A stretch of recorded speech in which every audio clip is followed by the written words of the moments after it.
Hi everybody, I'm Rhiannon, owner of the Epsom Bakehouse, and welcome.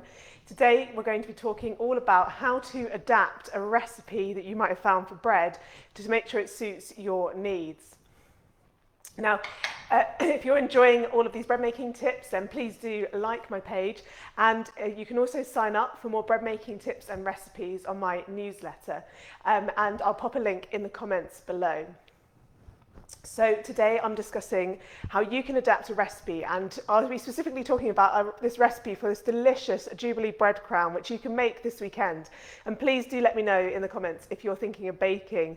Here in the UK it's a celebratory weekend, so I've made this delicious slow roasted tomato, garlic and cheese bread crown, and it smells absolutely wonderful, and you can probably see beautiful shaping as well.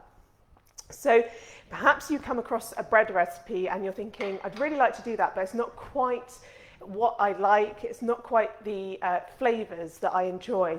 And particularly in there, I just mentioned slow roasted tomatoes, cheese and garlic. And when polling on my audience before I developed this recipe, there was a real divide between the kind of flavours that people wanted in bread. So obviously this isn't going to be to everyone's taste. But there are some ways you can adapt a recipe like this. And if you want to bake it as well, you can find the link to this recipe in the comments. So first of all, if 3 quick ways that you can adapt a bread recipe. First one is, in terms of the ingredients, you could do some different fillings. So you don't need to do the slow roasted tomatoes, garlic and cheese, absolutely. You could do things like pesto, you could do things like even a sweet filling, something like butter and cinnamon sugar. So do have a go at mixing up those fillings inside the bread, and you'll see in the recipe how I set out how you fill the bread. But there's lots of different things you could add in there. You could add in more spices, chili, things like that, things that really you enjoy, different herbs. Really go for it in mixing and matching. So definitely you don't need to stick exactly to what the recipe says there. Second, in terms of adapting this recipe, also the recipe is enriched. So the dough uses milk and butter and sugar and makes for a delicious, light and fluffy, slightly sweetened dough. You can, in recipes that use this small amount of butter and milk, you can actually substitute those for dairy-free alternatives as well. So you could use, for example, dairy-free milks, dairy-free spread and dairy-free cheese as well if you want in the filling, or change that entirely for something different. And then thirdly, another way of adapting is potentially the shape. So I've shaped this into a beautiful crown, but you could adapt this into perhaps individual rolls or an entire loaf with the filling swirled through it. Obviously the cooking time will change there, so please do be aware that you'll still need to bake your bread through. So do just take care there, but you could definitely change the shape of the loaf. If you make a bigger loaf, obviously it will take longer in the oven to cook, and smaller obviously will take slightly less, but do bear that in mind.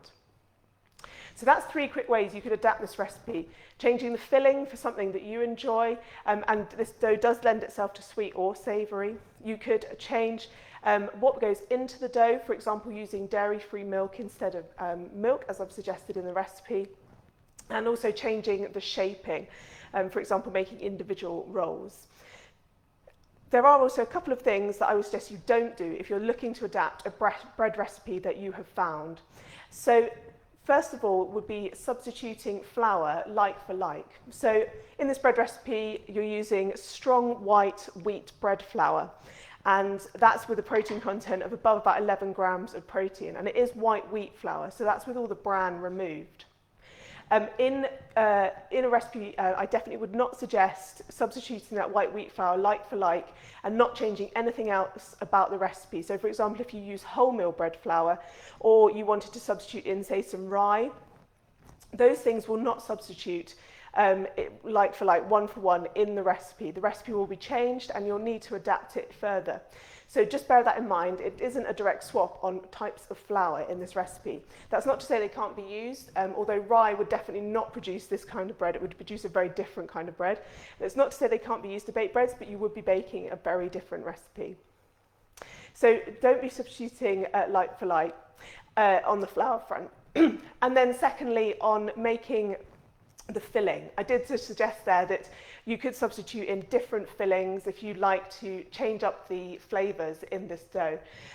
However, just bear in mind that your filling or anything that you add in to bread dough shouldn't be too wet. So when you're making it, you're going to be shaping this dough with the filling inside it. And if it's really wet and running everywhere, you'll have an absolute nightmare trying to shape it. And probably most of your filling will end up running all over the bench. It won't be inside your bread. And it also won't bake through. You'll get really soggy bread in the middle that was unbaked and doughy. So keep the filling more like a paste. Make sure it's relatively dry when you put it into the bread. So that was a couple of tips for adapting a bread recipe. Perhaps if you're trying my Jubilee bread crown, or if you found another bread recipe and it's not quite to your taste, a couple of tips on what you could be substituting, how you could adapt the recipe and how you could change it to suit your tastes. And if you want to bake this delicious recipe, you can find the link in the comments below. Do let me know how your bakes turn out if you do give it a go, and enjoy that baking. And if you've got any other bread making questions that you want answered on a live, then do drop them in the comments below as well. I love to hear back from you what you're baking and any questions that you have. Otherwise, I'll be back for another live video next week. Until